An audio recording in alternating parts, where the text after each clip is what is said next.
Buongiorno everyone, it is match day, Monday match day. Finally, we are just 4 hours away from kick-off at St James's Park, but on the back of last night's video, talking about the transfer window, there has been some concrete links to us signing this upcoming winter window. This is from Sky Sports, that Newcastle United want to sign Antoine Semenyo from Bournemouth. The tricky winger who can play right wing, left wing, and even as a striker is very much high up on Eddie Howe's hit list for this window that's coming up in just a month or so's time, where we need to sign players, we know that. However, according to Sky Sports, we need to sell players before we can even make that happen. So before we even think about bringing Semenyo to the Benton shed, it's not a shed anymore, we spent quite a few million on it. It's all right now, quite nice, isn't it? Not quite a new one, but it's improvement. Before we can even bring Semenyo to the Toon to try and sign on that dotted line, get his medical done and that, we have to sell.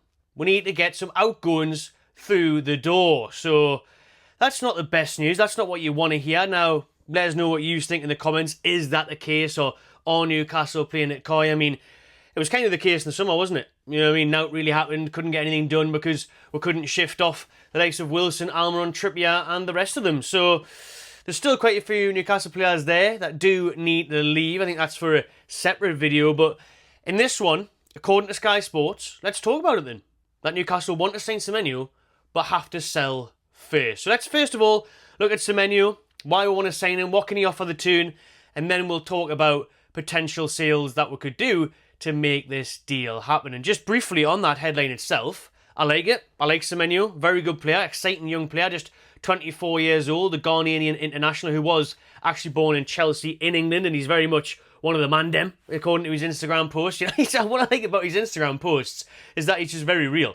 He just writes like he's a normal bloke. You know, footballers these days, they have to be told what to say. And a lot of the players' accounts are run by their agents or representatives of them. They have a social media team and that. Semenyo is clearly sitting there on the bus after the game in Bournemouth, saying it how it is, saying what he likes. He even said on the Newcastle post, should have got more of the day. Whereas some players wouldn't quite have the balls to say that. They'd keep it quite, you know, professional or mundane. He's not that, and I like that. Bit of character amongst him. And he shows his character on the pitch. Listen, we've seen him at the start of the season against Newcastle at the Vitality, where he scored and he was lightning quick. He's been a real threat for Bournemouth in the last season or two, and he is a top talent. And he's up and coming, and he's one that no doubtly Eddie Howe and the coaching team will work on and develop even further, Anthony Gordon style. So I like it. Listen, 12 matches this season, the Prem, 4 goals and 1 assist.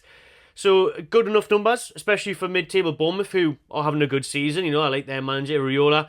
And Semenyo is one of them ones where you can see him moving on. You can see him take the next step. You know, you see that a lot with Bournemouth. They sell players for quite some price tags, and then they bring them in and do the same again. And Semenyo, I can see that happening. I can see why Eddie Howe wants him. He looks like he'd be fitting into our system nicely. Plenty of energy for our press and our style of play, and he would undoubtedly work hard, you'd hope, under Eddie Howe and track back and get involved and be that team player, whilst most importantly, scoring goals from what would be the right wing. You'd assume no one's taken Anthony Gordon's left wing place now that he's signed that new deal, and you can see how upset he is when he doesn't quite get to start on that left wing, just jokingly, but you can't see any style of play that he much prefers playing on the left than the right, and that's where we are going to deploy him like we did last season. So right wing is the target this January, we know that, as well as the centre back apparently, but how much money have we got to spend? That's still up in the air. Did a bit more on that in last night's video. With the right wing in mind then, even though Joelinton's resurgence, and he seems to be finding the answer to that question for now, Semenyo could definitely be a player on the list to improve us on that flank, because you've seen his goals and assists there. Let's look at his goals and assists overall, actually. You know, it's all good and well having a great start of this season, but how is he overall? The 6'1" winger who has played as a second striker, as a striker, on the left and right flanks. Started off with Bristol City, scored 16 goals in 112 appearances there. Went on loan to Bath, Newport, went on loan to Sunderland. 7 games, 0 goals for them. And then he's made his name at AFC Bournemouth on the South Coast, and he's scored 13 times in 55 appearances, 25 appearances for his native Ghana, scoring 2 goals for them. However, obviously it's now where people are looking at him and thinking, right, he was born in 2000, it's time to hit that potential, he's got a huge ceiling. So if someone invests now for him, let's say how much it's going to cost to get Semenyo, Sky Sports didn't say, you'd assume they'd want around 35, 40 million, is what I would believe, especially this day and age, easily probably. 30 to 40 million, would that be fair? Let us know in the chat how much you would pay for him, how much you think Bournemouth would want for him. You know, they drive a hard bargain. They don't sell for cheap. You think of the Akis and stuff that they sold in the past, and even just this summer, selling Solanke, 65 million to Tottenham Hotspur. So they're no mugs, Bournemouth. They're not going to be like, oh yeah, we'll take 20 million, please. You know, that'll do us. We'll add another 4 seats to the stand.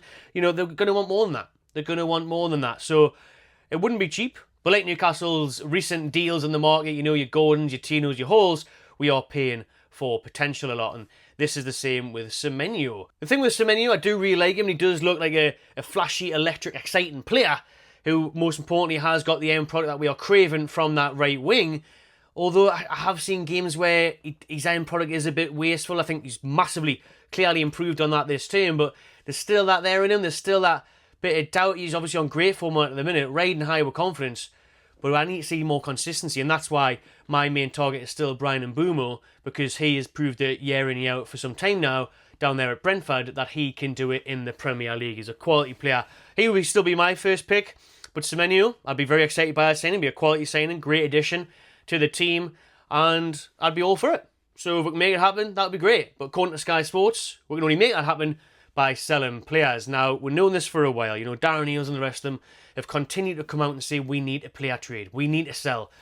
Mitchell, the new sporting director, was saying, you know, it hasn't been fit for purpose because we're not recycling. You know what I mean? I don't mean put your blue bins out. I mean trading players, ins and outs. Well, there's been no outs, really, since the takeover. None of any note, to be fair. You think of Maxi, you think of Chris Wood, but nothing major. So we've kept the whole of the star players for now. You know, your Gordons, your Bruno, your Isaacs are continuously linked away to the bigger teams. But we need to get rid of these players like your Almirons, your Trippiers, your Wilsons, your Dubravkas, who have been around now. I don't want to say for too long, that's a bit harsh, innit? But, you know, football's ever-changing. Teams are ever-changing. You know, Liverpool might even lose Salah this year. So you've got to make changes. You've got to trade. You do have to do it. It's a business at the end of the day. With FFP there, we are going to have to sell.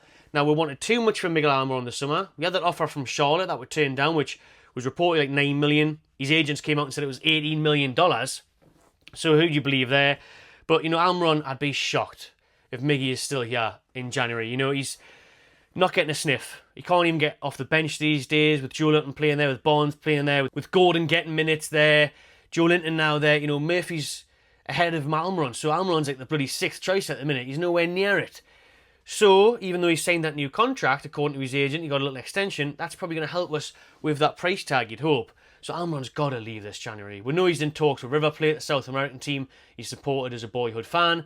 So that could happen. If that happens, that makes room for Semenyo, because it's 1 in, 1 out, especially wages-wise. That helps. That'll help.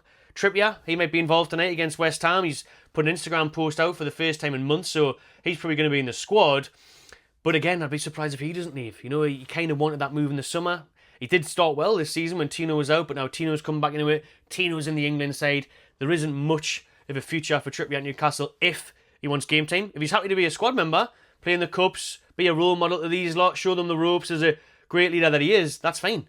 But, you know, Trippier, he's had a bit of a madness off the pitch. Things have changed there in his personal life. So now he probably wants that one last move, a bit of a change, maybe some other culture in a different country. I don't blame him. I'd do that if I was a footballer. I'd want to play in different parts of the world. So if Trippier wants to do that, like he did at Atletico Madrid, and he's been linked to Turkey, he's been linked to Saudi, everywhere.